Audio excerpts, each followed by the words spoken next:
it wasn't a crack at you. It's your just, I told you on the phone, nothing against you. Said like a ripper bloke. It's not against you. It's like for me, right? And I tell my boys this, right? I get the love, but I get the hate. Like anyway, when you're the face of a company, it's true though. I get the love. Hey, ask Dad. Even my old man, he says you polarise people. I'm a polarising person, but for me, my dream, my passion, and you can ask my old man this, since I've been 15, 16, has been training, has been exercise, and for me, the end goal has always been, and hence why we have this name Changing the Game, has to be to raise the industry standard.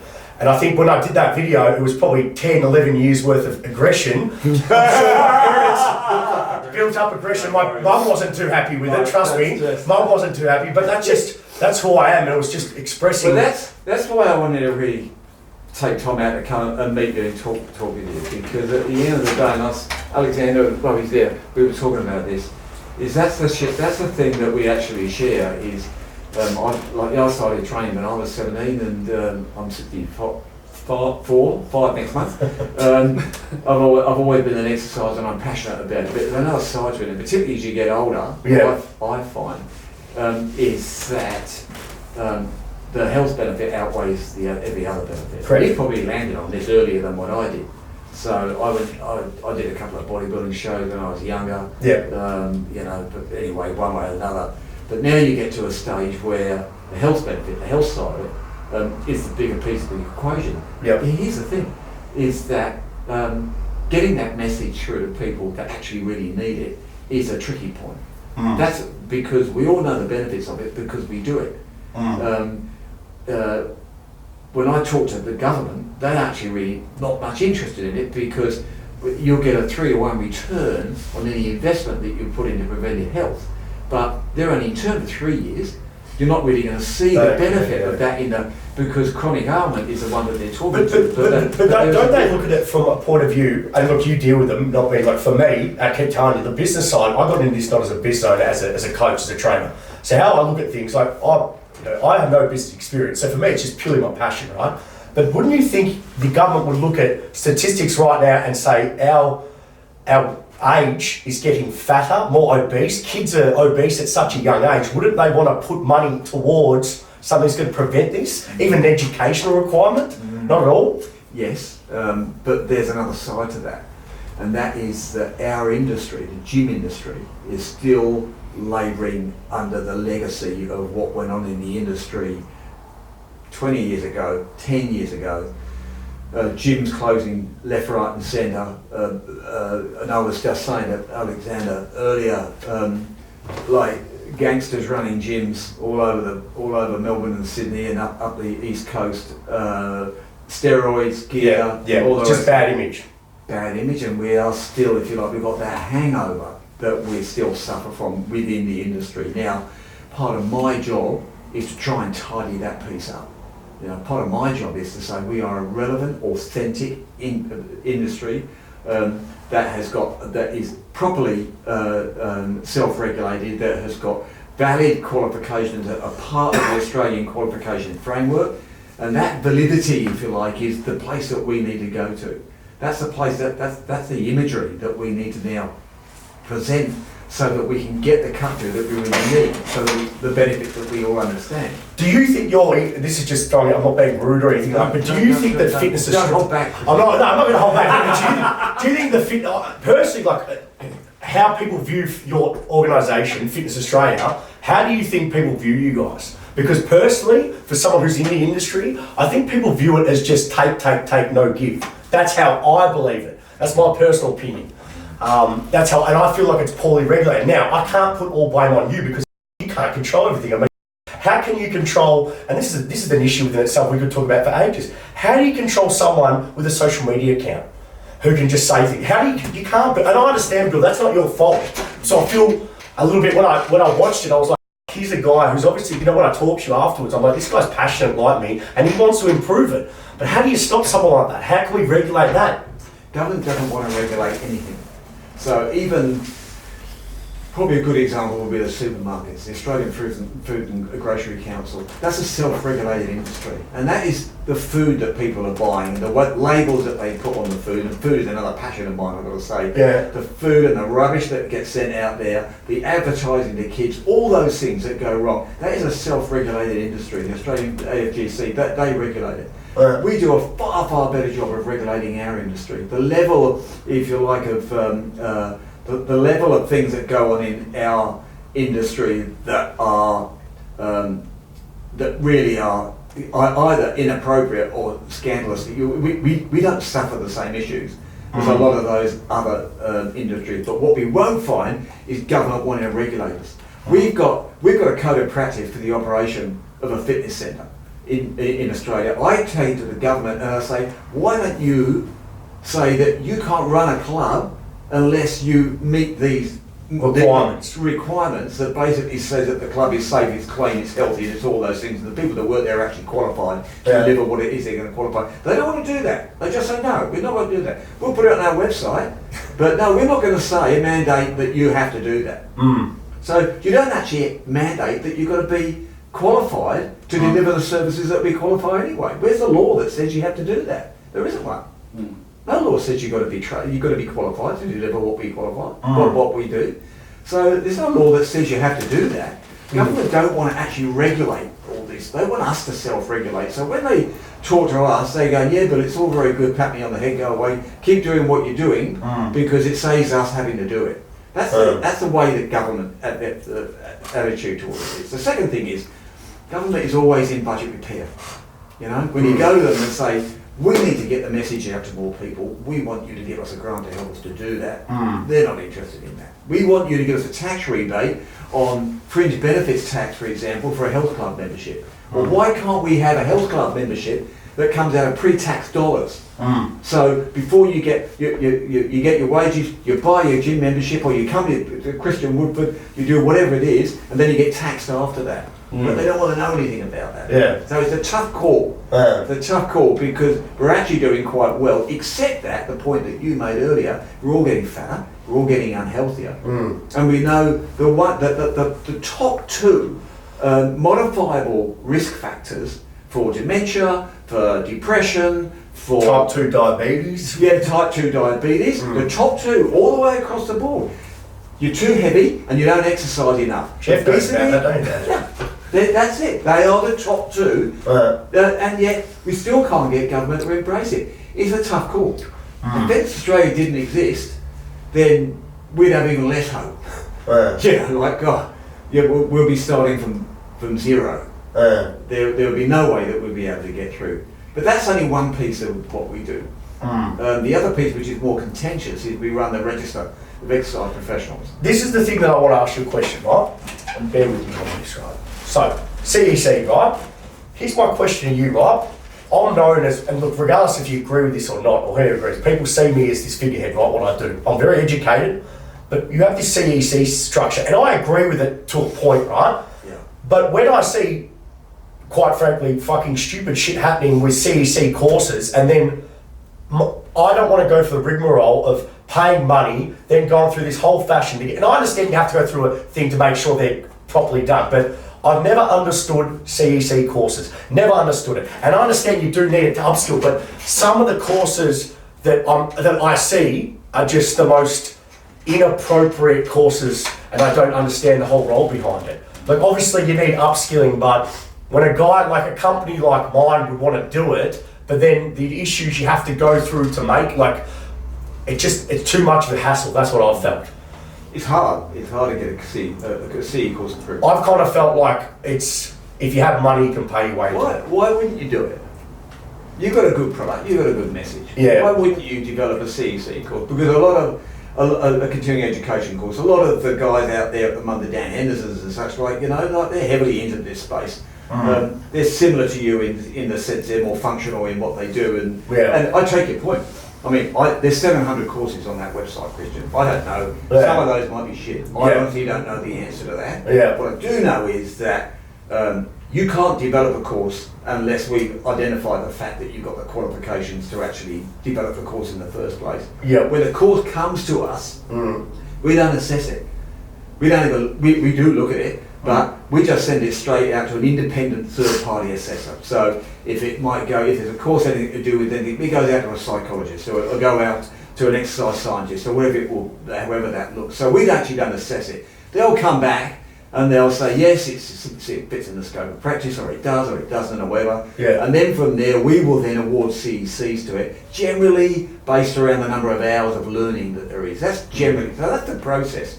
Where we get is where people recognise courses that are clearly that have been developed by a couple of bodybuilders in a garage in Poland about nutrition, and then here's a qualification. Oh, let me put that to my name. We get crabby with that. That's stupid. At the end of the day, you've got to be sure whoever's developing a course is qualified to do so in the first place, and somebody independent has had a look at it to say yes, it's good, or no, it's not. So that's the position that we take with it. Like I say, we've got 700 odd courses there. Some of those courses are better than others. I honestly don't know the answer to that. What we'd encourage people to do is to make sure that if you're going to do a course, check out who's developed it. Get an understanding of before you buy it as to whether or not it's any good. Because the other piece, if it's not good, people won't buy it. Oh yeah, it's useless. Yeah. You know, so ultimately it will fall off the end. But I see. I'm interested in this piece for someone like you to say it's too hard to do it. It's only the reason it's too hard to do it is the reason why you should do it. You know, because effectively you've got to have a good product, and you've got to be well qualified to be able to present, to put it together in the first place before it gets over the line. Yeah. So the thing, if you play outside of the game, you can't affect the game.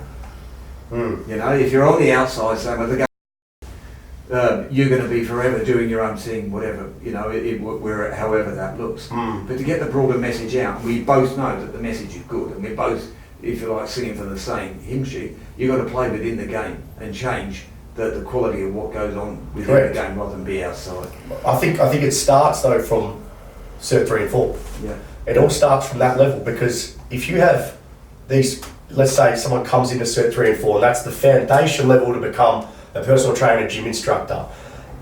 And when I went through personally, I felt like it was like more of a sausage factory, get you in, get you out approach, where the only way I feel like I can affect change and we can affect change is at that Cert 3 and 4 level, or an educational level where we raise the stats. So we start from when they're fresh, but they don't know anything about health and fitness, and we teach them proper habits from there, because what's happening is they're coming out of these institutes that, and yeah, the government's been pretty good at shutting them down at the moment in terms of the Cert 3 and 4, the dodgy providers like the ones we have to deal with at the moment. It's getting better, but we still have to start with them at the bottom level to teach them the right things and start educating. That's the hardest part of it, that I believe, because we're getting, and the average lifespan of a personal trainer is at the moment 6 months. It's not long. Well, let's say not long, but for me it's like, I think even though I'm not kind of in that space of personal training, like I train athletes these days, it still doesn't matter. We've got the same message in terms of health, fitness and education, because at the bottom line of everything of this, when you cut out all my swearing and the ranting and raving I go on, at the bottom line is, I just care about this industry just like you, like everyone here. How do we raise this standard where better quality information gets at the right people so they can understand, so they can reach their health and fitness goals? I think that's the end message kind of want to put across, for us to come together and create something that no one's ever done this industry right now. I will do it with you. Let's do it then. I mean, but the only way forward for me, and I think you can agree, is education and knowledge. Let's off all that other of imagery. I think that kills it. Personally, I think you agree with me, that kills the industry. Because people are more turned off by that crap anyway, especially the older demographic don't give about this, and like that's our issue. We see that certain image and we have to look a certain way. I think social media has been a fantastic thing for this image, this industry. I think it's been fantastic, but in many ways it's this industry. We've actually gone backwards. Yeah. Oh yeah, well I agree. It's funny you agree, because the guy downstairs is a trainer, he agreed with me when I said that to him. I said, I started this industry when I was 19 and there was no Facebook, nothing. Yeah. And I, you know, like you, Dave, we started before there was no social media, and then Alex said, what was it like? I said, fucking a lot better. It was actually better, Dad. It was better. You remember when I first started? I did my first work experience with Greg at his gym in Brighton. He started when I was 15, so I've always loved this industry. And I remember watching him train his clients. I remember saying, this is the job I want to do. I love this, I love this crap, I want to do this. And I remember this was before social media, before all that crap happened. And in many ways, it has brought, look, it's done many good things in terms of the good people who want to educate, want to do right. It's done the good things by them, right? But in many ways, we've gone backwards in the industry because it's been more focused on image than rather what's in your head. I think it's incredible. Yeah, we were actually making some headway on this body image piece. I think probably 10 years ago. Yep. Where we were actually starting to get into that health space, and that's where ultimately you want to go. You want to go. So we were starting to make some headway with that, but then the whole FISMO thing turned up. Yeah. I walk around now, some of these, the trade shows or whatever, and you think, what's going on here? We're just losing the plot a little bit. Correct, 100%. But think about the image, right? So not for you and me, not for us, right? But for anyone out in the industry who thinks we're just a head case, thinks our industry is just a head case. Now, right now I mentor a lot of personal trainers, right? And the thing that I try and get across is for them to value themselves. That's the hardest part, Bill, is getting us to look as a professional industry. We are a professional industry, like physios, like osteos, like chiros, like myos. We are a professional industry, right? Yet on the outside, people look at us as a bit of a basket case. And trying to get the message across, and this hurt me when I was younger, when I was 19, 20, and people just thought you were just a personal trainer. And when I educate these personal trainers, when I say to them, you have a harder role than what I do training athletes, because you have someone's health in your hands. And regardless of what goals they come to you, 99% of people training commercial gyms want fat loss and muscle gain, general health and fitness, right? But that is a fantastic, you can change someone's life like that with proper training. But right now we have so many people, it's such a flooded industry, and all the people making money are the people who don't really give a flying about anyone but their social media accounts, and they have limited knowledge. And all the people who are obviously under Fitness Australia who want to at least get better and develop are making no money. So my thing is to educate the general population on what good training is, what bad training is, and getting these people who are passionate, getting them paid. Yeah, so this is an interesting, let's talk a bit about this, because this is really interesting for me. And that's, first up is the career pathway. Yes. In terms of professionalisation of the industry, that's a massive... Huge, yeah, massive. It's huge, because, listen, do you know that 7% of personal trainers actually work 36 hours a week or more? 7%. So 20% work less than 5 hours a week. So in terms of a profession, in terms of a day-to-day job that someone's going out to do, that's the current stats as to how that looks. So we've got a very small percentage of people that actually make a full-time job of this, of what we're doing. So that's the first piece for me. The second piece is that if you're going to have build a professional pathway, it's got to start and it's got to have continuation. It's got to have connectivity between it. Right now, the training package doesn't provide that connectivity for us. Correct. So you're not going to be teaching Cert 3 or Cert 4 to under 18s. Don't ask me why. I'm trying to make that change. I will make that change ultimately. But that to me is ridiculous. Why wouldn't you start bringing people into our industry at a school and a vet age? I don't get that. The second piece is that once you get the cert, once you graduate to Cert 3, Cert 4, so it's 12 months to get Cert 3, it's 6 months to get Cert 4, so there's 18 months. Now if you want to go ahead and get a diploma, the diploma then being a gateway to getting higher ed or whatever, you've actually got to work in the industry for 12 months. Yeah. So outside of, before you can start your diploma. Yeah. So there you are, you've got your 18 months, you've got 12 months, you're 2.5 years before you start your diploma. Right. Your diploma is another year. You're 3.5 years. You're going to tell me that you're going to be 3.5 years of education so that you can become a personal trainer just at that diploma level? No, who's going to do that? So even once you've done that, you want to go on to higher ed, you're starting from scratch at higher ed.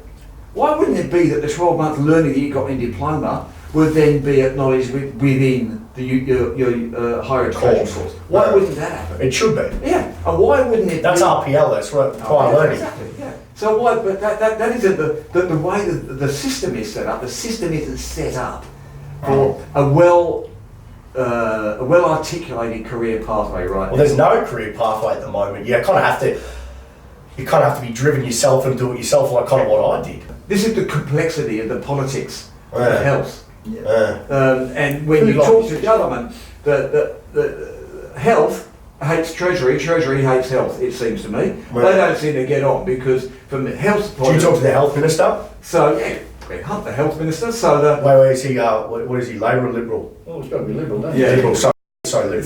So what happens is that Treasury just see health as just being a drain on the Treasury. And health just says we need more money, and Treasury says we're not going to give you something. There's always that politicisation of what it is that we're trying to do, the message that lots of us are getting across. It's a very complex space. It's very hard to just sort of put a singular view against it to say that's got a remedy for it.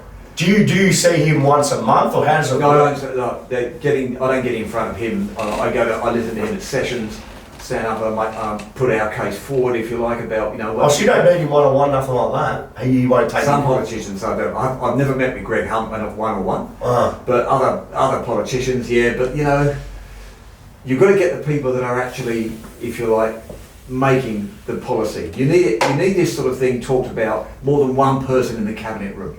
You need to be able to reach out to a lot of people, so when something turns up, there's a general view of what's, I'm across that or whatever. Yeah. So that's the kind of depth that you need to get. But we tend to deal more with bloody policy advisors and staffers and this sort of thing. That they reach out to us. So who would create the policy? Let's say if you're trying to change something in the fitness industry, who would create that policy? Who would we have to get in front of? I say we because it's my passion as well. How would we do that? How would you get in front of someone? Because I can know the of someone. Go ask him if I want someone, I can. But how do we get in front of someone who can make change? Because I agree with what you're saying. I think it's fantastic. How can we create this to change it? Because in my legacy, I'm 31 now. I want to be by the time I'm 40. I want this to completely change. I want to leave something for the rest of my life that I know if I have a son, hopefully I don't have a girl, but if I have a son, they can take over this and know this industry is in good hands, because that would be something, and I'm sure you want to do that. Yeah, the industry piece is the bit that really is the qualifications piece as well. Yes, is the bit that is really the key, and that talks about the national training package.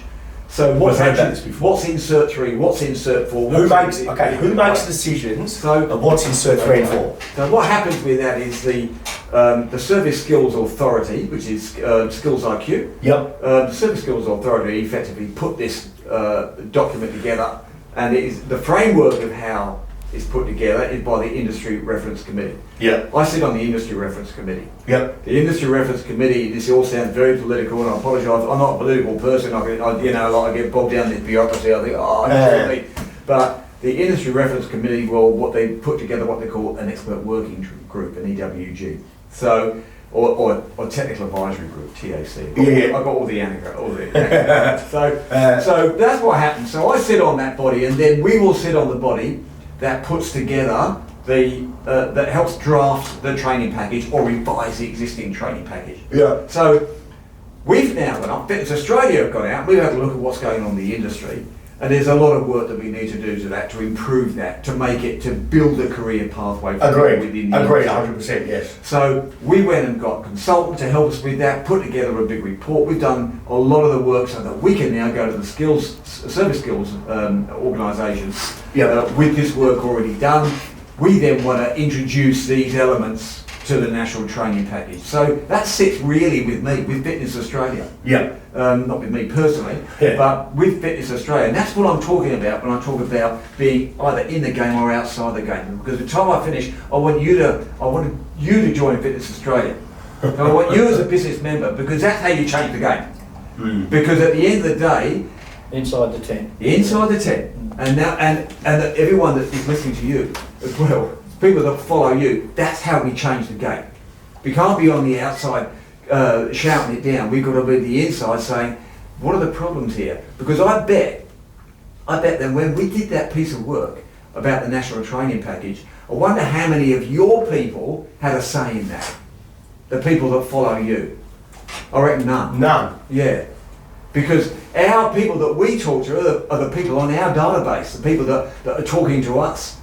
So without having a voice in there, it's hard for you guys. When I say you guys, I'm sounding a bit us and them. It's another thing I want to talk about. But there's a lot to talk about, Christian. But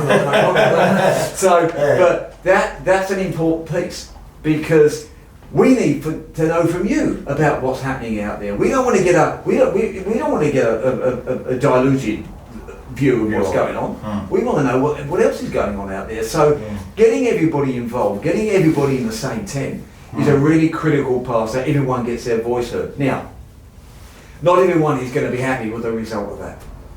But unless you actually have got the input, we're not going to get past first base with it. The other piece that I wanted to talk about with this is that as an industry, we are very, very good at fragmenting ourselves. Everyone is a bloody guru. You know, yoga is the only way to lose weight. But whatever it is. You know, like aqua is the only way. No, passive is blah, blah, blah, blah. Yeah. We all know that everything contributes. We all know the benefit. Exercise and activity takes many, many different forms. And most people now will probably, I don't know, go to a 24/7, maybe come to a personal trainer. Yep. They probably go and do a Pilates class or whatever. People hold multiple gym memberships now. This is what's happening out there because our market, the population, they know that it takes more than one thing. It takes a multitude of different things to get the health objective, you know? So we've got to stop being so fragmented. We've actually got to pull together and say, yeah, well, CrossFit, you can be a CrossFit instructor at a weekend. Is that wrong? I'm not saying if it's wrong or if it's right, but I can tell you there's 630 CrossFit boxes throughout Australia. And they have thousands and thousands, they have tens of thousands of people that get their exercise from CrossFit. Does that make, at the end of the day, they need to have a voice in this as well. Because if we want to talk to people generally, we want to talk to the Australian the exercising Australian population, they're part of that. So for me, I'm about engagement. And for Fitness Australia, it's about engagement. We want everybody in the tent so that we can hear what everyone's got to say and we get differing views. We're not going to fit the same mould. We're going to have different views. There's going to be some well-expressed views that contradict a lot of other different ones. But at the end of the day, it's about getting everybody talking so that we can really distill everything that's going on, that we can build the best possible training package that we can. So that's a long-winded answer to your question about where does the education piece come in. Because the training package forms level 3, level 4, level 5 in the Australian qualification system, the AQF. Yep. So Fitness Australia, we're part of the education system in Australia. You're part of the education system in Australia. You got the degree in exercise science. So we're all playing actually in the same game. So really, it doesn't make sense that you're part of their education system, but you're stepping outside of it. Really, it's a question of us all contributing to making it better. I think my big thing has always been, and I said this to you on the phone, would be to, at the end of the day, I can rant and I can rave, but it really was getting us nowhere. Like for us, if I'm expressing something, I express it because I really truly love it. And I think that at the end of the day, if people can come together to make an industry better, I'm all for it. I don't just say something for the sake of it, I say it because I mean it. And if we can come together and we can raise the standard together and I can use my profile for good, instead of just yelling and ranting and swearing at you, Bill, I think we can bring it out together. I mean, I think that's the most important thing. If, you know, for me, it's always been about making this industry better. And it all starts, once again, exactly what you said, with the knowledge, with the education. And I think that's the biggest thing. There's always been an issue with this industry. I've always found an issue with this industry with the level needed within Cert 3 and 4 and how there's no pathway. Like people just kind of come in, come out, go 6 months and then gone again. We've got such a high churn in our industry. Yeah, huge. How are we going to keep people in the industry? Yeah. There's a whole... That's the hardest part of it. That's the hardest part. Yeah. And we, like you said, you know, this is a profession like any other profession, but we're seen as secondary to everything else. And it's so frustrating, Bill, because it's like, you know, we are seen as like, oh, anyone can do it, you know, and that's one thing that's annoyed me. And this has annoyed me when the FAI and all that came on, when they did those 3 month Cert 3 and 4, you know, when they did the condensed fast track learning. It made our industry a because you've got some people do exercise science course, you've got people do a physio, so it's 3-4 years, whatever it is, right? Yet with our course, you could do it in like 3-6 months, Cert 3 and 4, then could you have a personal trainer. Or the worst part, in my opinion, Bill, is the online Cert 3 and 4. I think that's ridiculous. Because how can you learn anything with being online? That's just my personal opinion. I think it's terrible. It's a really good point that you bring up. We've got a dreadful shortage of exercise professionals out there at the moment. I don't think there's a gym that I walk into and I'll say, what can Fitness Australia do for you? And they say, get me some trainers. For Christ's sake, get me some trainers. No one can get enough trainers. 10% a year has come off the number of enrolments into our profession. So why? Yeah, why is that? Because Do you want to hear my opinion? I'll tell you my opinion. I'm going to give it to you anyway. It will never matter. I think a big thing is we're seen as, I think we're kind of seen as a bit of a basket case industry as a whole, because like there's this social media. We've seen, people just come in, come out. I think we're seen as a short-term crossover. So like, I'll just do this for a year, then I'll move on to the next thing. I think the last thing is these big chain commercial gyms charging so much money for rent. I don't think it's their fault, but I still think at the end, the model you would have known, and you would have known, Dave, when we first started, was that gym instructor. You don't know about this. Gyms used to pay the gym instructor fantastic. We're bringing it back here, paying our guys gym instructor hours. I thought that was fantastic, because what happens, commercial gyms, what they do, and nothing against Fitness First or any of those gyms, but what they do is, Dave would know when he was manager at Fitness First, they get rent from guys. It's $250. I remember I told you this, Dad, you couldn't get over it. They get your rent and they don't give a shit about you. Not that they don't, but they get your money. Now, gym instructor roles are fantastic, where you get paid a little bit of money, you get paid on the job learning, as we talked about, and you slowly build your clientele up from there. I would love for all gyms to go back to that model. It probably never happened because people are business minded, it's all about numbers and figures, but I would love, Bill, for that to go back to model, because you win, I win, everyone wins, and the standard raises. That's my personal opinion. Yeah, there's a lot of critics of the model of this, and there's a lot of issues around it. Well, even the rental model. Well, the rental model, the Fair Work Commission piece, with the sham contracting. Is it sham contract? Are you a contractor? It is. Or are you an employee? There's a lot of controversy about. What are your thoughts on the gym instructor role? What I just brought up. You know how we used to have a gym instructor in every gym. Yeah. When you've got someone employed on a full-time basis, you've got the opportunity. We've got to get out of this notion that is that you come out with Cert 4 and you're a trainer, personal trainer. Forget it.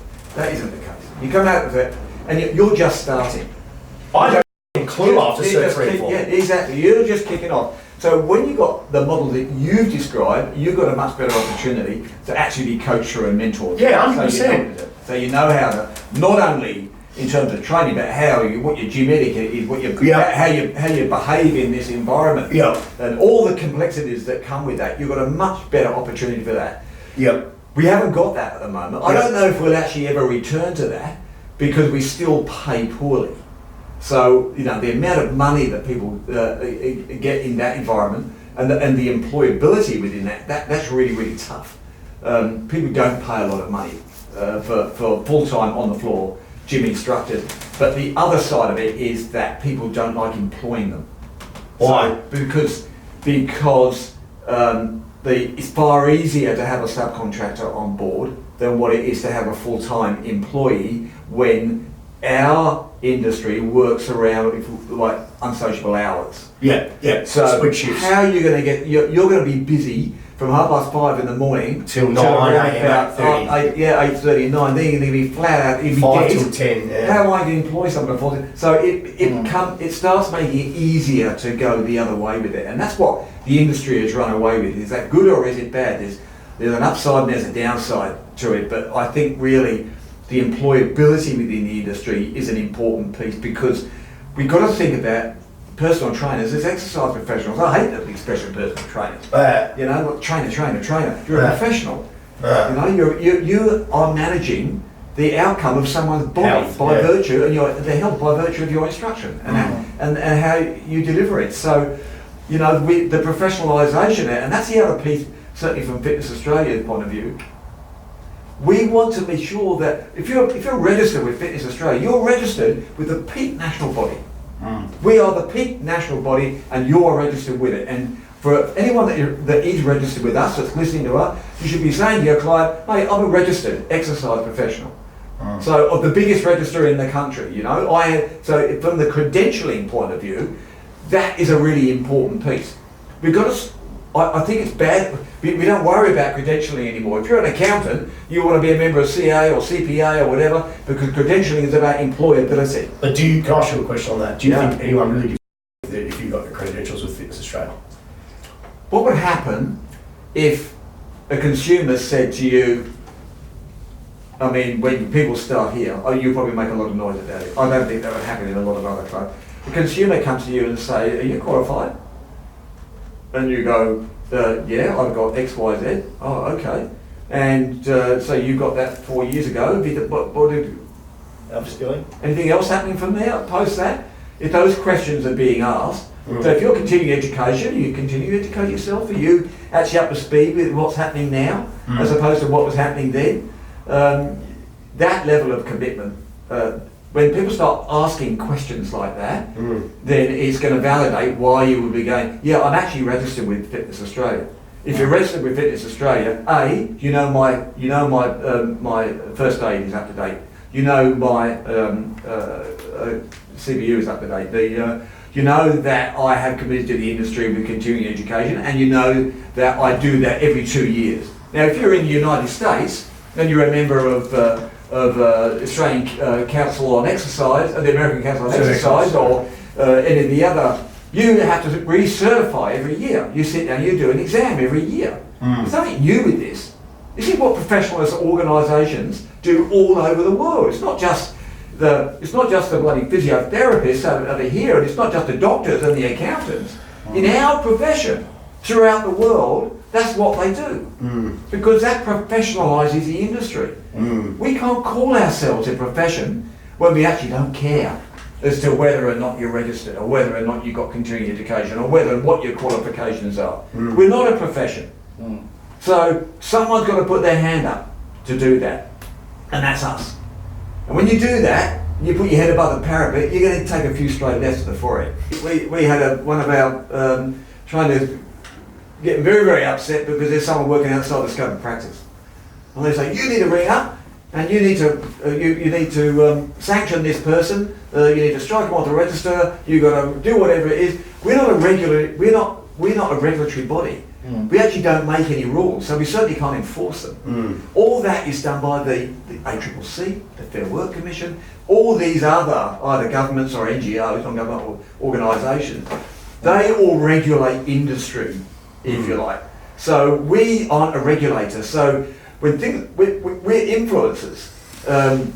We set standards and we develop guidelines. So and government pick those up and say, yep, that's great. We want you to do this or the rest of it. But when it comes to actually us being able to develop regulations and then to enforce regulations, that isn't us.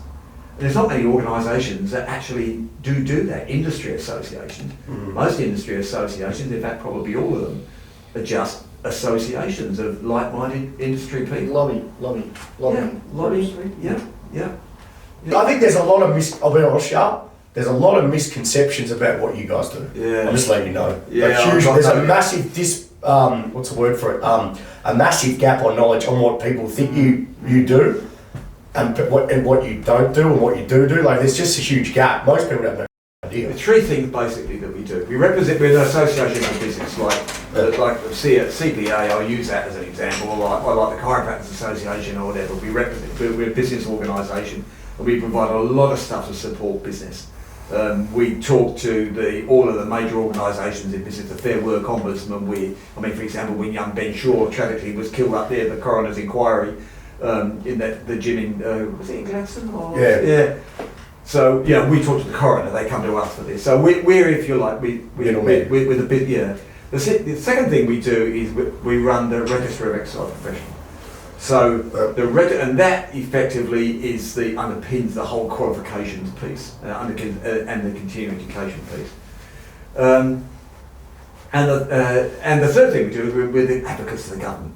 So we advocate for the industry, not just the government, but to local government, to council. The number one benefit of credentialing is employability. Correct. And we're not employing that much. To your earlier point. That's the issue. But it doesn't all stem back from the issue that people aren't hiring anymore. There's not enough jobs in this industry. There's not enough full-time jobs either. The five biggest clubs in Australia, biggest chains in Australia. Yep. Of those five, 4 are purpose-built 24/7 clubs. There's nobody in them. There's no one working in them. There's no one working in them. Well, there'd be a personal trainer or two, maybe. Or maybe not. Because don't think that all the 24/7 clubs are run by fitness industry people. There's with one particular chain, I know that only 10% of their clubs are actually owned by fitness industry people. The other 90% are investors who've also got a Wendy's donut and a bloody Caltech servo. I've never understood that about the fitness industry, people who buy in who have no background in fitness, but they've just got money there. I don't have an issue with that per se, because what it tells us is that the fitness industry is good enough to be invested in. Correct. That's true. That's what that's a big. That's a good piece. So I don't bag that at all. The other one, by the way, is F45. So F40. So they're the 5 biggest clubs. So if you look at the top 20 clubs, we've got about 1,800, maybe 1,900 in the top 20 clubs, and I'm talking about premises. Yeah. So when you look at what the top 5 represent, there's about 1,100 of them. So first, and those guys, 60, 70, however many that might be, but the big numbers are in the 24/7 clubs and F45. They're not big employers. They're not big employers. They're in not. the industry. No. So they're not. How many people is a 24/7 club going to employ? Yeah, well, Exactly. You might get a couple of contract PTs in there. You might have a manager in there on a Saturday morning, maybe, or not. But so to your earlier point about employability, it's sort of gone both ways. If you like, there's still high demand, but the growth in our industry, and we were growing at about 7.2% over the last 5 years. Now we're growing, and we're predicted to grow at about 1.8%. So growth has dropped right the way off. But that growth is mostly in the 24/7 clubs. So we want to see the bigger box clubs come back because we know they are the employers.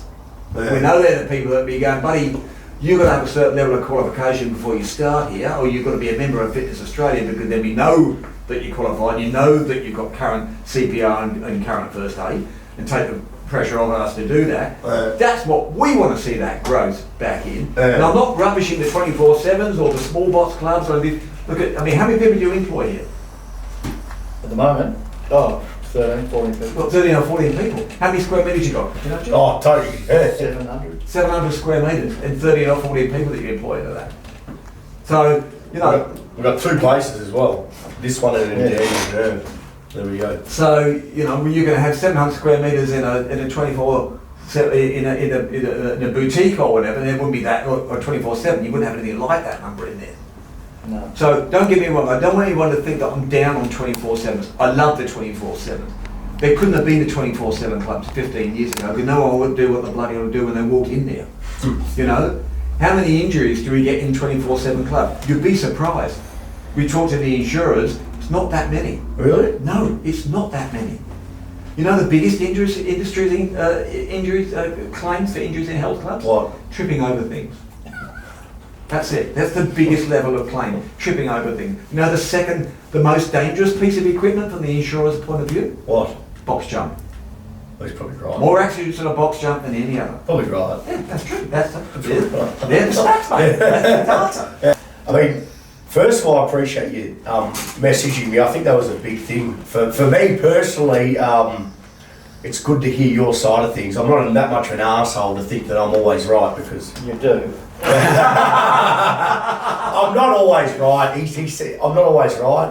But you're a passionate Christian, and I wanted to reach out to you because, and I try as much as I can, anyone that can Fitness Australia, I want to step up to, because I know we do good things, I know we do good people. We've got a bunch of people that work very, very hard there, and it's tough trying to get by financially in an organisation like that. Everyone, is the money? Jesus, bloody hell, mate. It's not, I can assure you, it's the complete opposite. So but I always try and reach out to people, because passion is what we want in the industry. We want passion, we want knowledge, we want experience, we want qualifications, and we want integrity in the industry, because that's how you build a profession. Correct. And we are about that professionalisation piece. Well, I agree with you on everything you just said. I'm grateful that you did. So you represent all the states? Yes. Right. How many on the board? 9. How do I get on the board? Get voted in. There's elections soon. Would you put me on the board? I can't put you on the board. I'm the chief exec. It's not my job. So how do I get on that board? There is just jump on the website. Yeah. But you got to do one thing before you get on the board. You've got to be a member. But surely, so you got 9 people on the board, right? 9 people on the board, and the whole idea of a board, I'm guessing, without me being good at business, is to put forth ideas to raise the standard. Am I correct in saying that? It's a very formal board. So do you have to wear a suit? I wear a suit. You're a suit. I remember I called you a suit, but you don't remind me of a suit at all, the way you communicate. You're like, mate. That's right. As long as you have to wear a suit, I'd go for it. Well, I wear a suit because I'm very proud of the association, and I'm the chief exec of a peak national body. Who votes? Who votes people in? The members. Business members. That's not going to be a problem. It might not be. Well, do you have anybody who looks like Christian on the board? I think the board would need more people like Christian to have that voice. He represents a group of people that's not represented. Why wouldn't you want me on the board, Bill? Come on. I didn't say I wouldn't. Oh, good. I'm glad. But basically, we the board, we elect, of those 9 people on the board, we elect 7 people on there, 2 are appointed. So your point 2, 7 are elected. Yeah. So the 7 that are elected, the business members effectively elect them. When you say business members, if you're a business member of Australia, so if you're a member of, if your business is a member of Fitness Australia, that is. You have voting rights. You'll pay 700. Yes, you get voting rights. Yeah. How many business members do you have? About 3,500. 3,500. Just going back to the board. So yeah, it's quite a formal board, because at the end of the day, it's not our money. We are a not-for-profit secured by guarantee. So the members own the business. So so we have to be very careful about how we manage it. And in those circumstances, the governance principles and what they call the fiduciary duties of the board members are quite clearly set out by the Corporations Act 2009, and you've got to make sure that you comply with that, so that you're operating a legitimate board of directors that operate the business. So it is quite involved, I've got to say. It's pretty technical from the governance perspective. Like I say, it's quite formal. The board meetings are quite formal. They're carefully prepared. The agendas are prepared. They're properly minuted. I prepare everything, Bill. Don't you know that, mate? I watch my stuff. Heart's in the right place. That's what you said. As long as you got passion and vision towards something betterment, this is my life stream. My life stream, my life's passion is developing an industry that I can look back when I'm 80 years old, rocking on my old chair with my son who's 30 in this industry, and think to myself, we did a good job. Yeah. But we all build, not just me, you, him, all of us. Yeah. Thank you for taking thank you for messaging me. I really appreciate it. Thank you, mate. Appreciate it. But stay in contact.